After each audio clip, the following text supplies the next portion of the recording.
know him. This is Marc Morrell, the host of Let's Voltron, the official Voltron podcast. You can check it out at letsvoltron.com, and I'm the podcast co-host, Tyler. This is Shannon and Muir. Many of you have probably seen or heard us throughout the weekend. So, Mark, take it away, sir. Okay, I'm going to get us kicked off. We're talking about a very special character that does not get enough credit in Voltron lore. So right now, okay, you're about to present the whole thing. Are you ready? Just a second. Can that be? Yeah. I think it's crossed right now.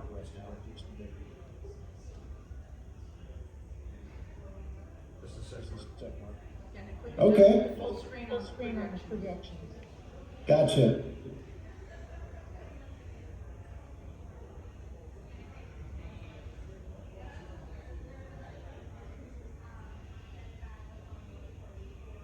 I think we're good.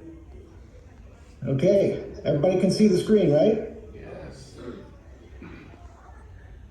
Okay, so we're talking about Voltron's unsung hero, the Castle of Lions. And of course, everybody is in a little mini Castle of Lions right now for that main room. So we are going to talk about a lot about how the Castle of Lions, came to be and how it was used by the Voltron Force and the Voltron Paladins in different versions.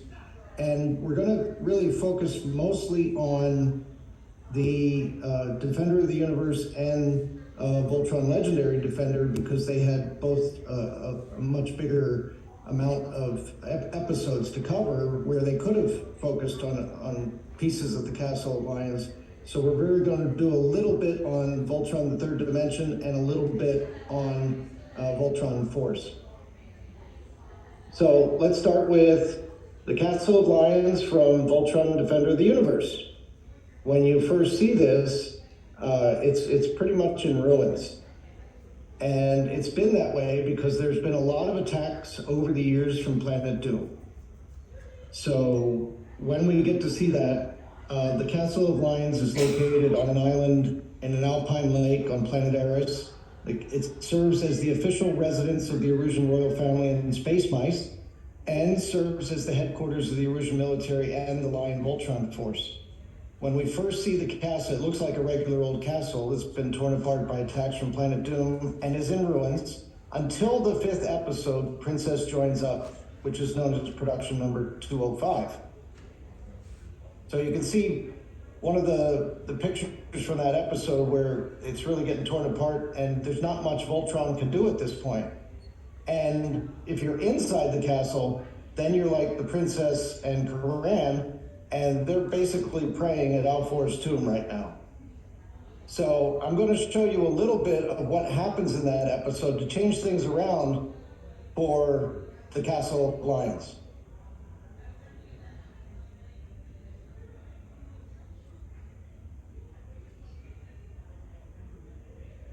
We're not getting groups. We're not getting the audio from this. Oh, I'm sorry, I forgot to do something. I forgot to do something when I shared. Hold on a second. My bad. Completely my bad. Hold on a second. I'm gonna have to reshare, but this time I'm gonna add the, there we go, share sound. Okay, are we ready again? Yes. Everything back? Yep, it is. Is everything good? Yes, everything's fine. All right, here we go. Yeah, so somebody worked all night for that. Must have been a long night. So now you can see the new castle after it had come out of the ground and took over for the old castle. So this is what it looks like for pretty much the rest of the show up until near the end, where we're going to get into another version of the castle. So the Castle of Lions was created by King Alfor with specialized defenses to protect the people of Eris. It also had underground tunnels and access to the Voltron Lions. And at one point we see Pidge using those underground tunnels to come back to the Castle of Lions. And the castle contains many areas, not everything included here, but I wanted to show you five main areas. The main control room, Alfor's tomb, the main keep with the barracks and the royal quarters, the main conference room, and the launch room. There was also a map room and other types of rooms like that. So here you see the main control room. Of course, it has the big screen in the back, and then the central command chair, and the navigation there and everything. Everybody knows pretty much that main central control chair and everything raises up and elevates, right? And then that's how Keith gets to go to Black Lion, right? Everybody knows that, right, Greg? It's actually how all of them get to their lines. But the perspective looks a little wonky in some of the shots, so it doesn't always seem clear that they're running to the same place from different sides.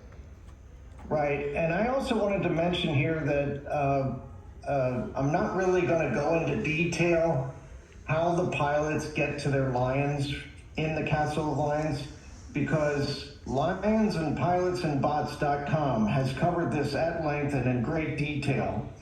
in articles that start with "Let's get to the Lions," and there's a version of it for VLD, there's a version of it for Defender of the Universe, and a version of it for the Third Dimension, right? Right, Greg? That is correct. I haven't gotten to Voltron Force yet. Yes. So I won't go into that kind of detail in this because we have a lot of other things to cover. But just so you know, Lions and Pilots and Bots.com, go there and you can see in great detail how the pilots get to their lions. This is the launch bay. This is where they go down from their zip line and they pop into their little shuttles that take them to the lions. This is the main conference room. We see this in later episode, and we want to especially notice that in Zarkon Becomes a Royal Beast, which is episode 50, Karan tells everyone in the conference room that the castle was designed to transform into a spaceship, and in case the people of Eris would need to move to a safer planet. This spaceship mode for the Castle of Lions would come to be called the Flying Fortress. And you can see the Flying Fortress right there.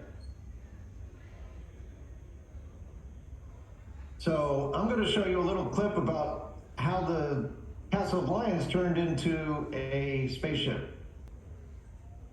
So obviously Zarkon thinks it's some kind of magic for a castle to turn into a spaceship. I guess he doesn't think Hagar's magic's all that special, huh? It makes you wonder, doesn't it? It makes me wonder how many people they had to replant all those trees that got burned down. Yeah, so I'm only going to do this once. That's what I think Karan had wanted to say. I mean, at once there was Captain Jack Sparrow that said that. Did everybody see that? Because I'm only doing it once. So moving on from that, we have Voltron the Third Dimension. And like I said, I'm not going to talk very much about this. This is what it looked like in the show. Obviously, there were scenes from different episodes where we saw inside parts of it, and I'm not going to actually show those. It gets kind of dark inside the castle and in the show itself, but that's what it looked like on the show. Anything you want to say about that, Greg? I can't find the mute button. Yeah, mute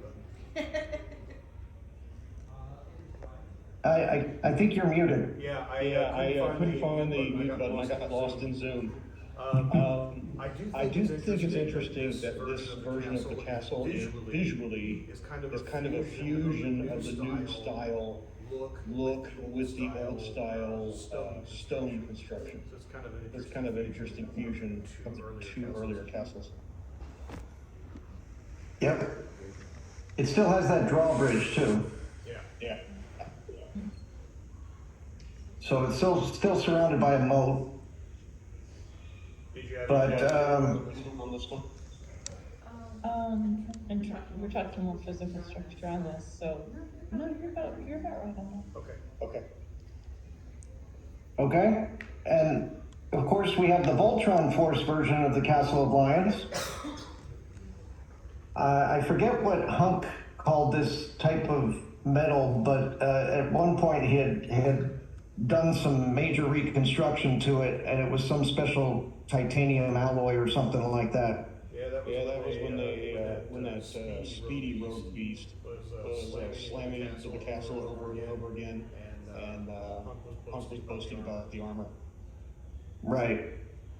So one of the things that I wanted to talk about on this one was when Gary was in the castle, and they had all the little Garys that became one giant Gary, and then Gary burst out of the castle and took like a whole wall with it.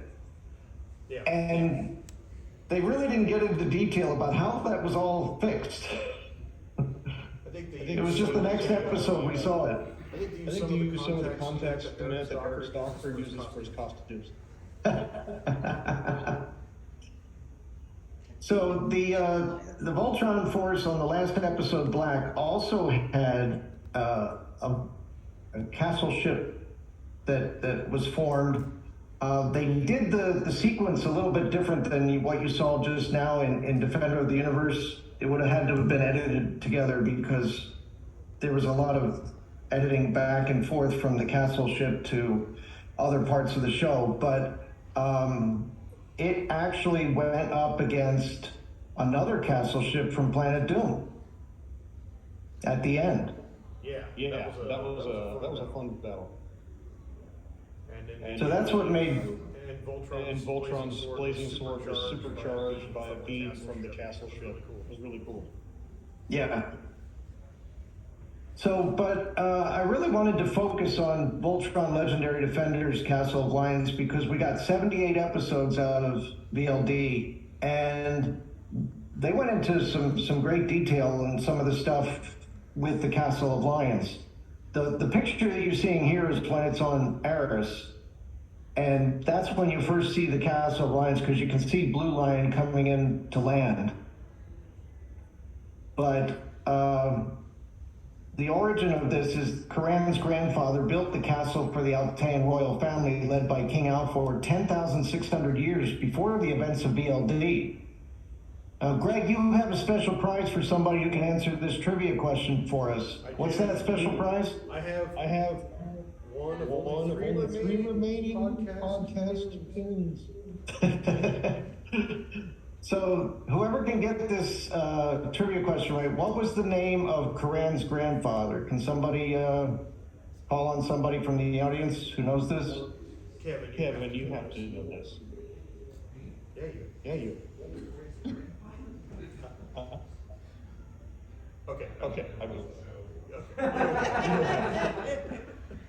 Anybody in the audience, Karan's grandfather.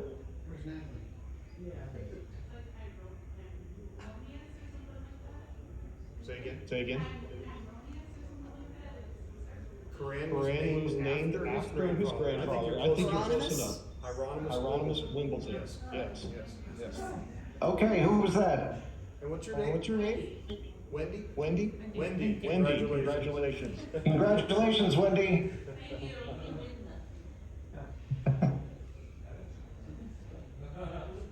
Okay, so basically when Zarkon had betrayed the rest of the Voltron force and attacked Altea, King Alfor placed Princess Allura and Karan in cryo chambers inside the castle and sent the castle ship to the planet Eris, where it would sit for 10,000 years before the new Voltron paladins would arrive in Blue Lion and awaken Karan and Allura from their cryo sleep. So this is how the castle was back when it was on Altea 10,000 years ago. before the events of the original Paladins and Zarkon and all that kind of stuff.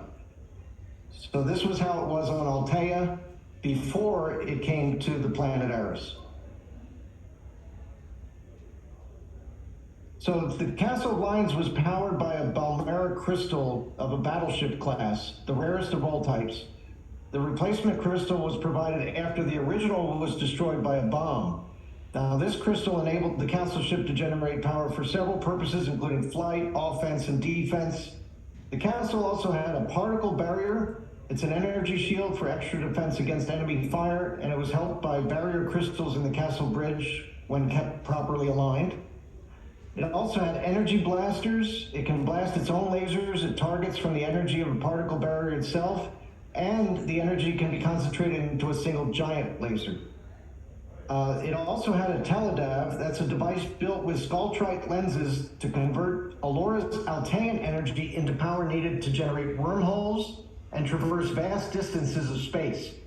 So later, in a dramatic scene, the teledav was overridden to destroy the castle, sealing the holes ripped in space by Lotor's syncline mech. So, And the And less the less said said about the slipperies, the better. yes. And we won't talk about what it takes to get Skulltrite lenses from an Unaloo. Okay, but I have to say one of the saddest scenes is the scene where they sacrificed the castle ship in VLD. Yeah, what did Yeah, you guys what do you Because- guys think about that? When When the Castle of Lions was destroyed at the end of season 6, were you surprised? Yeah, it was. Yeah. Yeah. It was sad. It It reminded me of the destruction of the original Enterprise in Star Trek 3. I mean, it's like this old friend and your home just just wiped out. wiped out. So I wanted to show a picture. This is where you can see the Balmera crystal in the main control room. And then this is, I'm sorry. This is the particle barrier. And then this is the wormholes that were generated from the teledav using Alora's energy. I I always like the visual designs of those wormhole boundaries, whatever those are. I have no idea what any of that is supposed to be, but it looks cool. Yeah. Stargate. Yeah. Stargate. Yeah, it's also kind of like a Stargate. Yes. So, just so we know, it was possible for the castle ship to create a wormhole without Alora, as we found out later in the episodes, as long as there was enough residual Altean energy still stored in the system. Because we were scratching our heads, hey, how did they form a wormhole without Alora? So, King Alfor's memories were also stored in a chamber after his death 10,000 years previous and existed as an artificial intelligence. This was destroyed by Alora after the castle ship and Alfor's AI was corrupted by a Galric crystal. While they were still on Eris at one point. Sorry, Mark. Yeah. This is Shannon because we were talking about the episode with Alora destroying the memories of her father, since that was one of the podcast episodes that I did with the two of you, and Todd Matthew was in with me on that. Oh, you are right. That's the castle ship total destruction was big, but that was the other real tearjerker that happens in the castle. Oh, yeah. That's significant. Definitely. Yeah, there was an episode at one point while the castle was still on Eris where Sendak and his henchmen had actually taken over the castle, and the castle was corrupted by a Galric crystal. So when the castle ship was finally sacrificed, all that remained was a diamond crystal, which Karan then used to build a new castle ship with the new Alteans at the end of the series. You can see that's all that's left. There's that diamond crystal. So we're going to see some of the areas of the castle for VLD. This is the shuttle bay.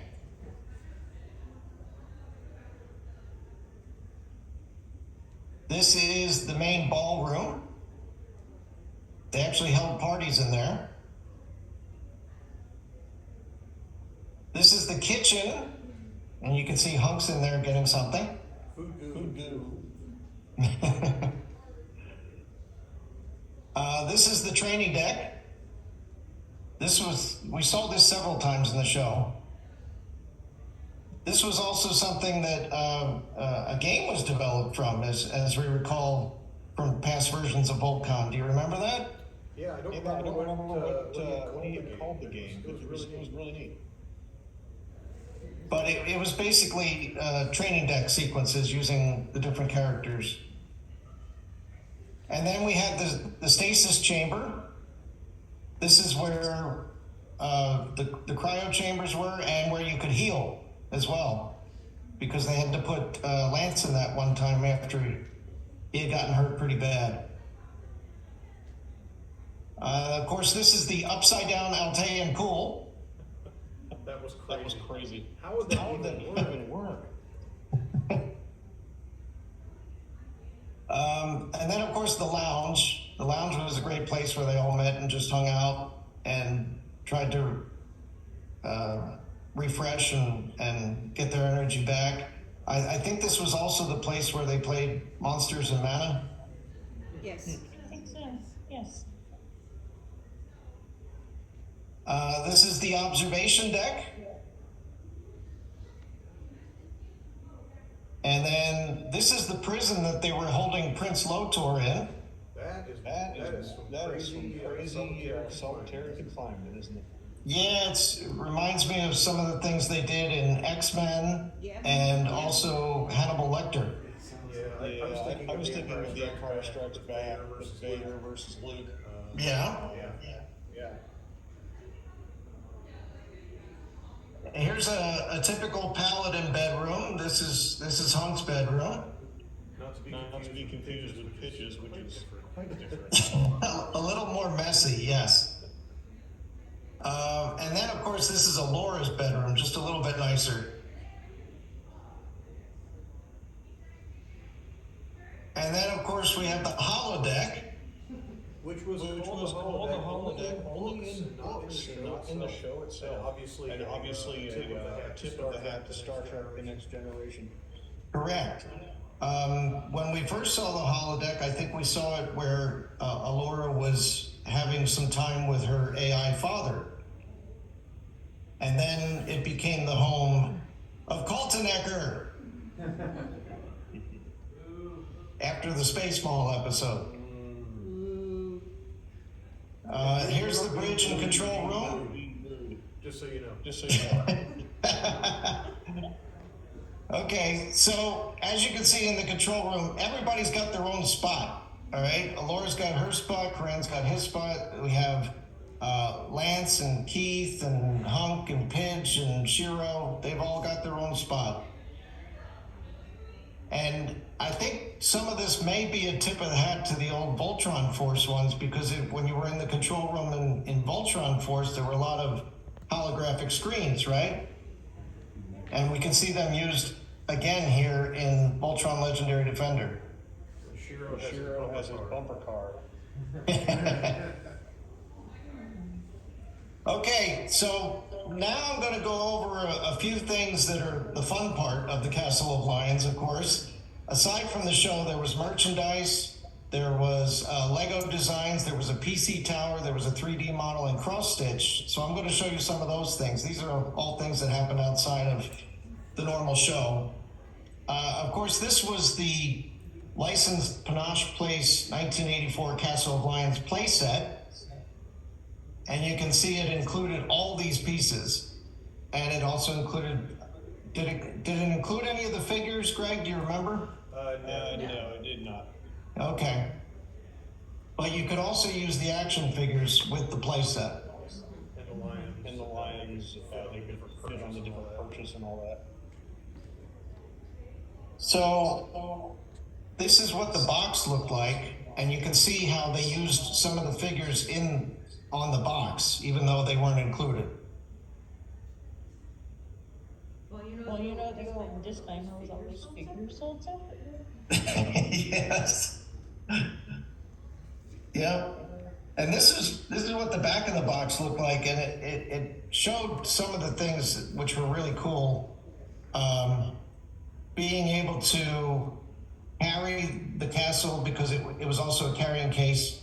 The elevator would quickly lower warriors into battle. King Alfor's tomb, where Princess Alora's father magically appears.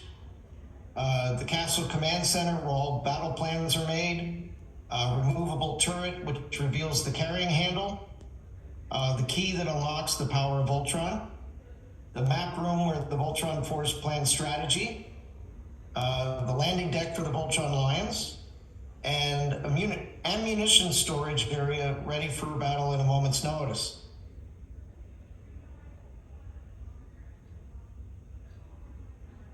So another neat thing that came out that included a Castle of Lions was the Toynami Lion Forest bookends. These were released in September of 2008, limited to 1,000 pieces, originally about $249. This was sculpted by Shin Tanabe and designed by Daisuke Fukuda and Eric So. It was about 10 inches high and weighed about 12 pounds. And the Roe Beast was the trunk tank Roe Beast from episode 16. So to collectors who wish we had Voltron-sized robots. There you go. So I just wanted to show that I have two pictures of it here. This is one of the main pictures you usually saw, but there was also a picture that showed how this is slightly different. You can see how Voltron was looking in different places here. See that? So I don't know if anybody has these bookends, but maybe you can let us know if you could move Voltron.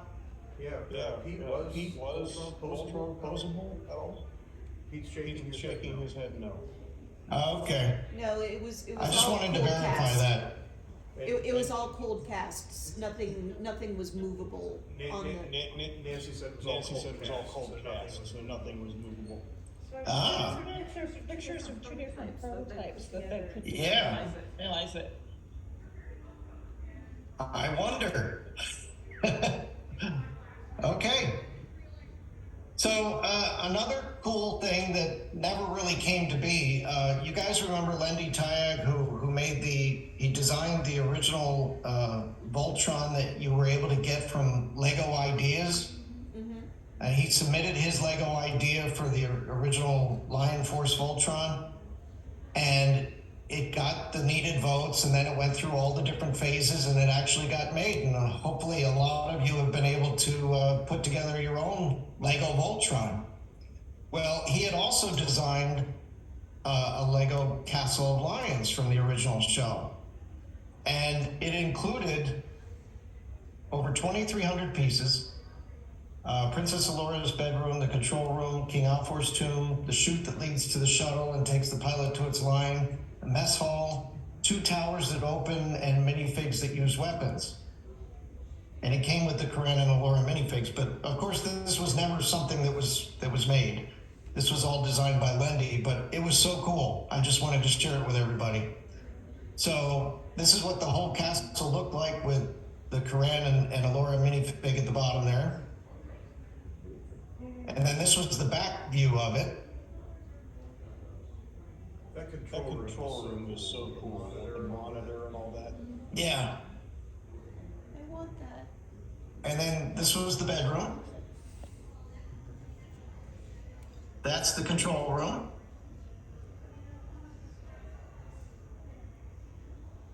Another look at the control room. And then that was Alfor's tomb. I love how they have that little minifig behind the veil there. Yes.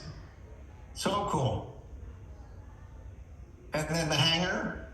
And that shuttle looks so much better than the Panache Place version. And that's what the shuttles look like. And then the turret. So another thing that we had, that we saw recently, it was built in 2021. This was converted from the Panache Place Castle of Lions. This is a Voltron PC tower. So this has a graphics processing unit. It had the different drive bays with the different colors and the different lions. Of course, it's got a big black lion coming out the front. And just look at all the detail there and the different colors and everything. Just really cool. Of course, we had a Minecraft version of the Castle of Lions.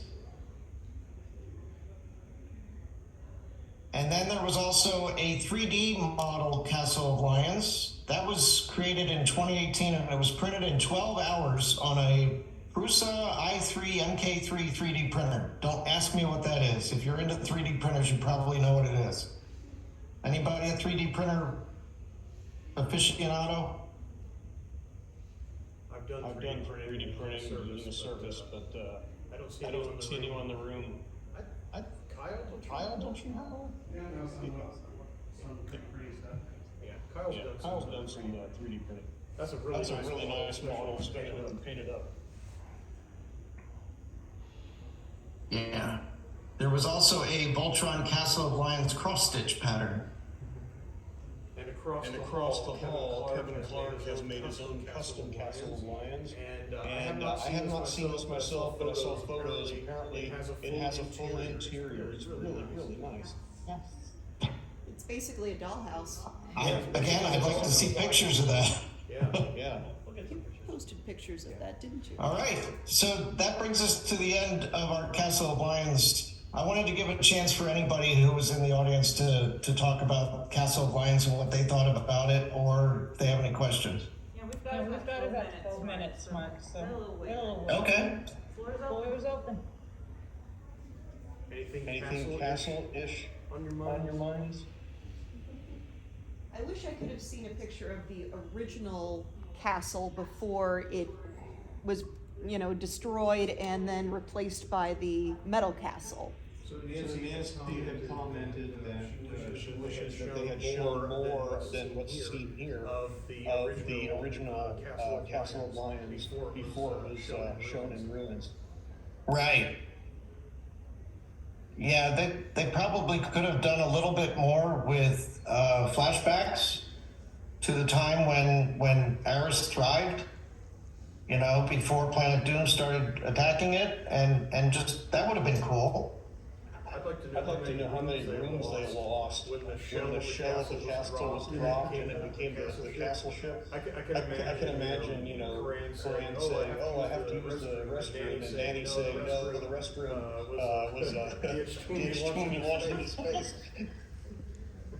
And what happened to the shell? And when what it they became didn't show castle was that ship? there was a lot of rubble around the castle when it became a new castle, and somebody had to clean that up.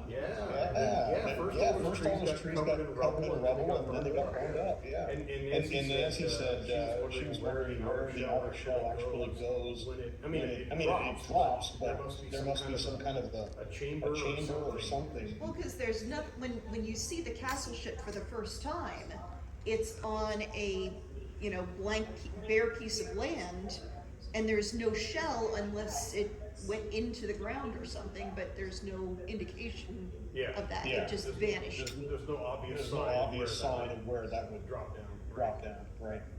Yeah, speaking of the castle ship, what always kind of confused me was where, like you said, where some of the rooms went, particularly like, where's Alfor's looked after that point?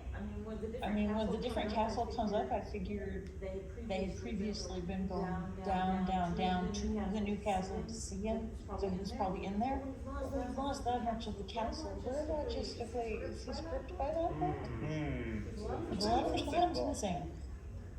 Interesting thought. And then Legendary Defender, I always wondered who built on Eris, who built the bridge that you saw connecting to the castle when it was embedded in the hill. It seems like there would have been a past civilization before the ruins that we saw in the show. Anything else? Castle E.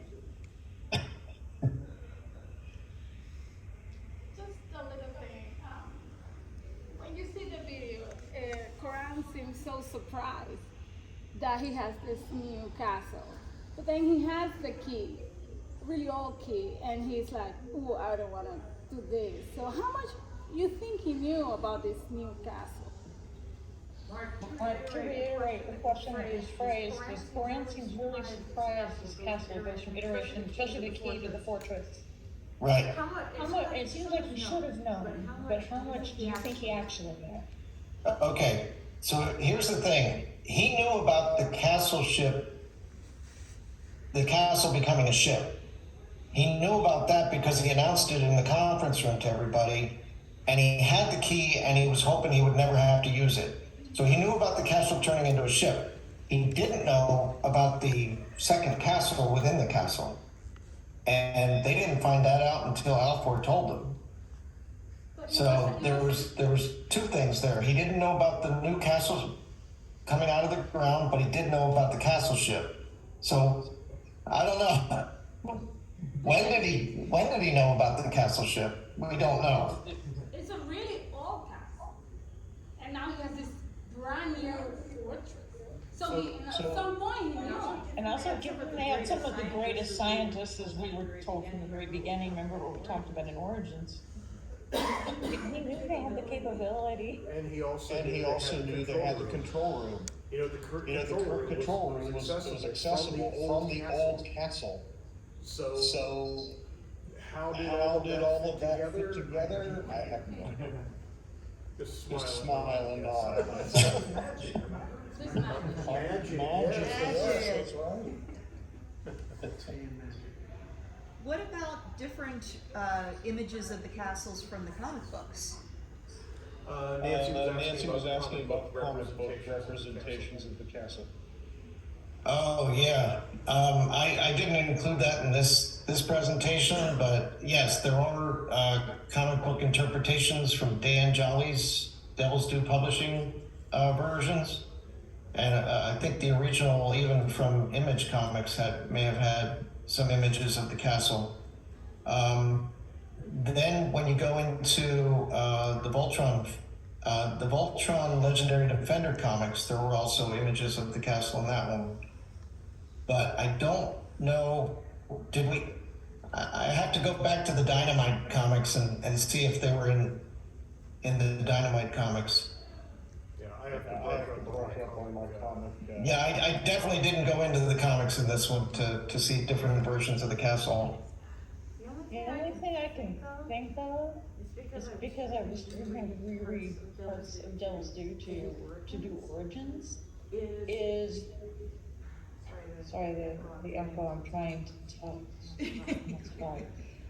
But the way that they find the lion and crash into where the tomb is, seems like it's far more above ground in the comics than down, because they got to it much easier. I remember that. That's an exercise for the reader, literally.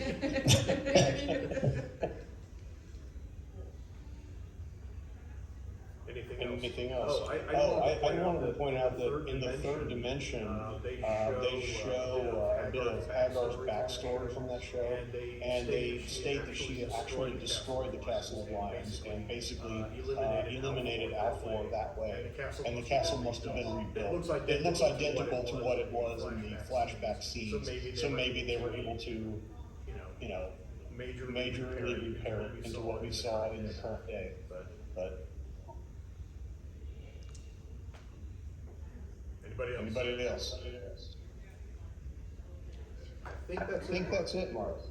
Okay. Recording words, because this has been your only contact with folks. Yeah, I just wanted to say this has been a different year for me, not being there with everybody. So I really miss not being able to be there in person. And it has been an effort that we've had to make just to make this Zoom call happen so that we can be there, at least virtually. But it doesn't mean I miss you guys any less, because I certainly would love to be right in the thick of things with the rest of the VoltCon crowd. we will be having a follow-up, the review of VoltCon on the podcast, and Shannon and Greg will be back for that.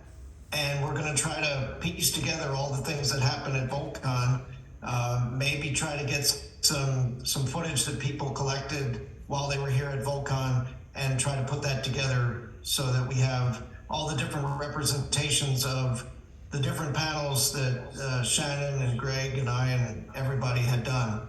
So it's so great to see you guys. Thank you for showing everybody, Ricky. Yes, thank you, Ricky. Round of applause. Wish you well. Thank you. All right, thank you. Thanks, Ricky. Yeah, That's going to do it for us, Greg. all right, and Mark, I think you should sign off this call the way that you have other people sign off on the podcast. I can do that. Okay, go for it, Mark. Mark. All right. And we'll see you all next time on... Let's Voltron! See you later, Mark. Thank you. Take care, everyone.